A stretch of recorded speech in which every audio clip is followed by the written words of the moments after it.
नमस्ते। चर्चा में आपका स्वागत है। मैं हूं शिव मिश्रा।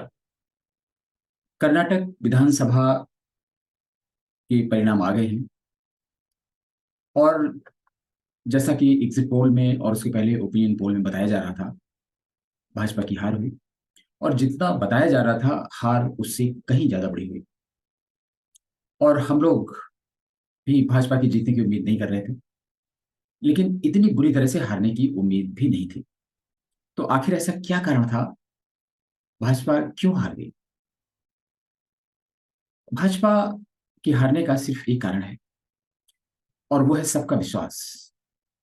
जब से प्रधानमंत्री नरेंद्र मोदी ने सबका साथ, सबका विकास में सबका विश्वास जोड़ा है, उसी दिन से भाजपा की उल्टी गिनती शुरू हो गई है।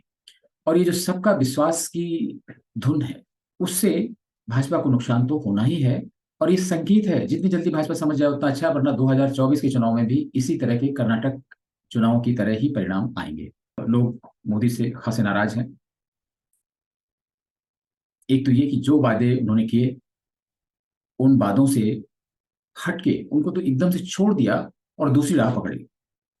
सबका विश्वास पाने की ललक उन सभी का विश्वास खो दे रही है जिन्होंने मोदी पर विश्वास किया।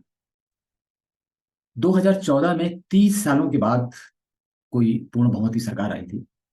ये आसान काम नहीं था, ये बहुत मुश्किल काम था। और इसे संभव कर दिखाया था हिंदू जनमानस ने, और मोदी को हिंदू हृदय सम्राट माना था। 2014 में देश के सामने कई चुनौतियां थी, और मोदी ने उन चुनौतियों का सामना करते हुए काम किया। और काफी ऐसी प्रगतिशील योजनाएं जो लोकप्रिय नहीं थी, उनको लागू किया। जीएसटी थी, नोटबंदी थी, लोगों को बहुत परेशानी हुई। 2019 के चुनाव में इतना सब कुछ, परेशानियां और सब सहने के बाद भी फिर पिछली बार से भी ज्यादा बड़े बहुमत के साथ सरकार सत्ता में आई। और सरकार ने निराश भी नहीं किया। सरकार ने धारा 370 खत्म कर दी। राम मंदिर का मुद्दा भी सुलझ गया। ठीक है, राम मंदिर का मुद्दा सर्वोच्च न्यायालय के कारण सुलझा था, लेकिन फिर भी ये मोदी के कार्यकाल में हुआ, तो जनता ने उन्हीं को इसका श्रेय दिया। इसमें कोई हर्ज भी नहीं है। धारा 370 के बाद में और अच्छे अच्छे काम किए। सीए एनआरसी का कानून आ गया, कानून पास हो गया। लेकिन इसके बाद सरकार बहुत दबाव में आ गई। और आप देखें कि धारा 370 हटने का मतलब है, लोग सोच रहे थे कि अब जो जम्मू कश्मीर का राज्य है, वो दूसरे राज्यों, केंद्र शासित प्रदेशों के बिल्कुल एट पार हो गया है। लेकिन इस भूल का एहसास लोगों को तब हुआ कि सरकार ने एक अध्यादेश जारी कर दिया था, और उसमें एक कंडीशन लगा दी थी कि 15 साल तक लगातार जो राज्य में रहते हैं, केवल वही एलिजिबल होंगे, वहां के वोटर होंगे, वहां के निवासी माने जाएंगे, और वही वहां पे संपत्ति खरीद बेच सकते हैं। 15 साल। जम्मू कश्मीर में जहां अभी भी टारगेट किलिंग हो रही है, 15 साल तक कौन रहेगा और कौन बचेगा? तो 15 साल करने का मतलब ही है कि वो दबाव में आ गए। और इस 15 साल के जो क्लॉज लगाने से क्या हुआ कि जो घाटी के हिंदू थे, जो 30 35 40 साल पहले छोड़कर भागे थे नरसंहार के कारण, 1990 में भी जो आए थे, उनको भी 30 साल हो गए। तो अब वो 15 साल का क्लॉज लगाया है कि लगातार जो रह रहा हो वो भी बाहर हो गए, वो भी परदेसी हो गए। ये कैसा धारा 370 हटी? सर्वोच्च न्यायालय में मामला हुआ कि जिन राज्यों में हिंदू अल्पसंख्यक हैं, उनको अल्पसंख्यक योजनाओं का फायदा मिलना चाहिए। और केंद्र सरकार ने कहा कि तो राज्यों के स्तर से हो जाता है, जो राज्य चाहेंगे वो अपना कर लेंगे। लेकिन केंद्र सरकार ने जम्मू कश्मीर में इस बात को, या किसी दूसरे राज्य में इस बात को लागू नहीं की। और आज भी वहां पैसों की बरसात हो रही है। खैरात की बरसात कहते हैं लोग। जम्मू कश्मीर में हो रही है, और एक वर्ग विशेष पर हो रही है। वहां पर जो पुनर्सीमांकन हुआ विधानसभा और लोकसभा की सीटों का, उसमें काफी कुछ किया जा सकता था, कुछ नहीं हुआ उसमें। इसके बाद में सीएनआरसी का कानून ठंडे बस्ते में चला गया, कुछ नहीं। अब ये 2024 का चुनाव आ गया है, चुनाव दर चुनाव आएंगे। लोग हताश हैं, निराश हैं। और सबसे बड़ी निराशा का कारण है, ये नहीं होता तो भी कोई बात नहीं, अभी भी उच्च स्तरीय कोई भ्रष्टाचार का मामला नहीं आया है। विदेशों में भारत की बात को गंभीरता से सुना जाता है। मोदी जी की लोकप्रियता विदेशों में बहुत ज्यादा है, से है। लेकिन आपने कहा कि एक हाथ में कुरान और दूसरे में लैपटॉप। 80% जनता जिसको मानते हैं आप, जिसने आपको चुना है, आपके मुंह से कभी नहीं निकला कि एक हाथ में पुराण और एक हाथ में laptop. Sanskrit school, Sanskrit college बंद हो गए भारत। और मदरसों में इतना सहायता दी जा रही है, केंद्र सरकार भी देती है, एलोकेशन करती है, और राज्य सरकार भी देती है। अगर इन सब का एक साथ एलोकेशन जोड़ा जाए 2014 के पहले, जो मदरसों को और अल्पसंख्यकों के लिए जो बजटी और दूसरे एलोकेशन होते थे, उससे कई गुना, 10 गुना एलोकेशन बढ़ गया है। और जो सच्चर कमेटी थी, उसको बनाया कांग्रेस ने था, उसकी रिकमेंडेशन भी आ गई थी, लेकिन कांग्रेस भी उन सिफारिशों को लागू करने की हिम्मत नहीं कर सकी। मोदी सरकार ने लागू कर दी। जम्मू कश्मीर के एक विवादास्पद आईएएस अधिकारी थे, शाह फैजल। 2019 में उन्होंने त्यागपत्र दे दिया। और त्यागपत्र देने के पहले, उनको जरूरत क्यों पड़ी, उसके पहले भी तमाम देश विरोधी काम उन्होंने किए थे। 2019 में त्यागपत्र देने के बाद उन्होंने अपनी पॉलिटिकल पार्टी बना ली और खुलेआम भारत सरकार के विरुद्ध युद्ध छेड़ दिया। जो अलगाववादी थे उनका साथ दिया और तमाम राष्ट्र विरोधी बयान दिए। उनका त्यागपत्र तो नहीं स्वीकार हुआ, पता नहीं कितना समय लगता है। और इसके बाद में जिस समय धारा 370 खत्म हुई, तो उन्होंने तमाम से ऐसे काम किए, बयान दिए, भारत विरोधी माहौल बनाने की कोशिश की।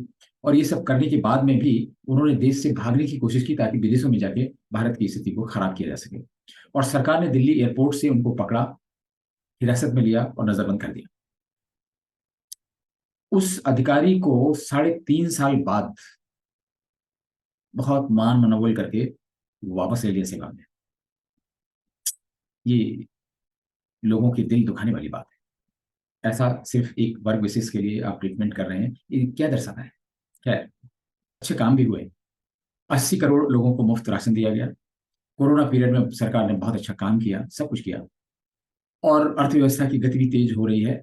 लेकिन मोदी सरकार सबको आईना यही दिखा रही है कि सबका विकास विकास विकास, विकास की बात करने लगे। अरे भाई, विकास भारत में पहली बार नहीं हो रहा है। अर्थव्यवस्था की जितनी अच्छी हालत है आज, वो पहली बार नहीं हो रही। पहली शताब्दी से लेकर 11वीं शताब्दी तक भारत की अर्थव्यवस्था का हिस्सा विश्व अर्थव्यवस्था में लगभग 35% था, और संसार की सबसे बड़ी अर्थव्यवस्था भारत था। 11वीं शताब्दी में मुस्लिम आक्रांताओं के आक्रमण के बाद तमाम अत्याचार किए, मंदिर तोड़े, अर्थव्यवस्था की जो रफ्तार है वो कम होने लगी। और कम होते होते 17वीं शताब्दी तक, 500 साल बाद, 600 साल बाद, 25% पे आके टिकी। तो पहली शताब्दी में नंबर 1 की अर्थव्यवस्था भारत, दूसरे नंबर की चीन थी। और 17वीं शताब्दी में भी 25% शेयर के साथ भारत फिर भी नंबर 1 की अर्थव्यवस्था बना हुआ था, चीन नंबर 2 पे था। पर जब अंग्रेज छोड़ के गए 1947 में, उस समय तो 1% के आसपास अर्थव्यवस्था में हिस्सा था। आज भी 2.3% या क्या इस तरह का हिस्सा है। तो ये जो क्या हुआ, हमारी अर्थव्यवस्था विश्व में नंबर 1 की थी, 35% का शेयर था। लेकिन मुस्लिम आक्रांता आए और उन्होंने देश पर कब्जा कर लिया। अंग्रेज आए, उन्होंने इस देश पर कब्जा कर लिया।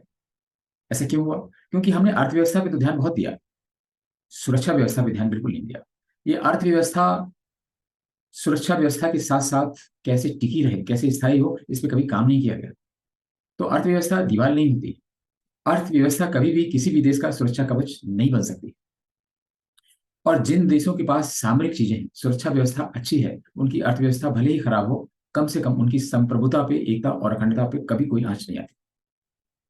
भारत में कमी है। जो परिस्थितियां उस समय थी 11वीं शताब्दी में, जब मुस्लिम आक्रांता और दूसरे आक्रमणकारी आते थे, वैसी परिस्थितियां आज भी है। अब 2047 तक मोदी सरकार इस देश को विकसित राष्ट्रों की श्रेणी में लाना चाहती है, और देश की, विश्व की नंबर 1 अर्थव्यवस्था बनना चाह रही है। उधर पीएफआई और उसके और जो अनुषंगिक संगठन हैं, लाइक माइंडेड बॉडीज हैं, ऑर्गेनाइजेशन हैं, और वर्ग विशेष की बहुत बड़ी संख्या में लोग हैं, वो 2047 तक इस देश को इस्लामिक राष्ट्र बनाना चाहते हैं। 2047 तक वो विकसित राष्ट्र बनाना चाहते हैं, वो इस्लामिक राष्ट्र बनाना चाहते हैं। कौन किसके लिए काम कर रहा है? पीएफआई सरकार के लिए काम तो नहीं कर सकती, सरकार उनके लिए भी कथित रूप से नहीं करेगी। लेकिन अगर दोनों धाराएं अलग अलग चलेंगी और आप अर्थव्यवस्था के लिए काम करते रहेंगे, तो 2047 में आप क्या एक विकसित इस्लामिक राष्ट्र बनाना चाहते हैं? बन जाएगा। आज जैसी स्थितियां हैं, रोहिंग्या घुसपैठियों ने चारों तरफ से घेर लिया है। कोई भी ऐसा शहर नहीं है जहां पर रोहिंग्याओं की, घुसपैठियों की बस्ती ना हो।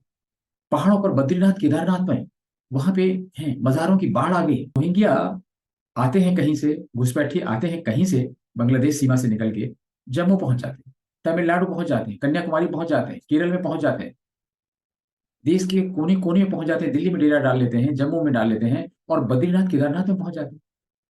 तो कहीं ना कहीं कोई योजनाबद्ध ढंग से इस ढंग से काम हो रहा है गजवाए हिंद का। और सरकार आंख की है। सरकार पसमानदा सम्मेलन, वहाबी सम्मेलन, सूफी सम्मेलन आयोजित कर रही है, क्योंकि उनको भी लगता है कि अगर कभी हिंदुओं ने हाथ खींचा तो मेरे पास एक वोट बैंक रहेगा सॉलिड। लेकिन इस बात की कोई संभावना नहीं कि कोई मुस्लिम भाजपा को वोट देगा। भूले भटके कोई दे दे तो बात अलग है। मेरा तो कई बार हमें ऐसा लगता है कि जो भाजपा के मुस्लिम नेता हैं स्वयं वो भाजपा को वोट नहीं देते, कम से कम उनके घर वाले तो नहीं देते हैं, हमको मालूम है। ऐसी स्थितियों में आप अपना समय, अपनी ऊर्जा भी बर्बाद कर रहे हैं, और उन 80% लोगों को जिन्होंने आपको इस सत्ता के शिखर पर पहुंचाया है उनका विश्वास भी तोड़ रहे हैं। तो क्या होगा? लोग नहीं चाहते कि किसी और को वोट करें, वो घर बैठ जाएंगे, आपको वोट नहीं करें, घर बैठ जाएंगे। कर्नाटक में यही हुआ। ऐसा नहीं कि जो भाजपा के समर्थक हैं उन्होंने जाके कांग्रेस को वोट कर दिया, एएमआई को वोट कर दिया, किसी जेडीएस को वोट कर दिया, वो घर बैठे रहे। और वहां पे 80%, 90% जहां पोलिंग हो रही है वहां पे वर्ग विशेष के लोगों ने वोट डाला, जो हिंदू नहीं गए उनके भी वोट पड़ गए। सरकार आपकी है, नहीं भाजपा की है। कैसे ऐसा हुआ? तो ये सारी चीजें ऐसी हैं, इसमें हिंदुओं में बहुत निराशा है, और इस निराशा का कोई उपाय नहीं खोजा गया। तो इस तरह की निराशा भाजपा को 2024 में भी हाथ लगेगी। ये सही है कि जैसे भी हो, आज भाजपा सरकार या राजनीतिक दल के रूप में भाजपा दूसरी पार्टियों से बेहतर है। कांग्रेस तो मुस्लिम लीग है, कांग्रेस में मुस्लिम लीग की धारा है, मुस्लिम लीग समाहित है। और अगर किसी ने कहा कि आगे चल के भाजपा कांग्रेस बन जाएगी, तो आप समझ लीजिए कि कांग्रेस में मुस्लिम लीग समाहित है। तो पसमानदा और वहाबी और सूफी, इनके लिए आप सिर के बल खड़े हो जाइए, ध्रुव की तरह तपस्या कर दीजिए, वोट नहीं मिलेगा। और इसके चक्कर में जिन्होंने आप पे विश्वास किया उनका विश्वास खो जाएगा, वो वोट डालने नहीं जाएंगे, भले ही किसी दूसरे दल को ना दें, लेकिन वो घर से नहीं निकलेंगे, और उसी में आपकी हार निश्चित हो जाएगी। तो इसलिए अभी भी समय है। सरकार, मोदी सरकार को चाहिए कि वो जागे, सोचे, अपनी एनालिसिस करे। अभी भी काफी समय है लोकसभा चुनाव का, और अगर अभी सरकार ने ध्यान नहीं दिया तो आगे का रास्ता बहुत बहुत मुश्किल है। नमस्ते। फिर किसी ज्वलंत मुद्दे पर आपसे मुलाकात होगी, तब तक के लिए आगे दीजिए।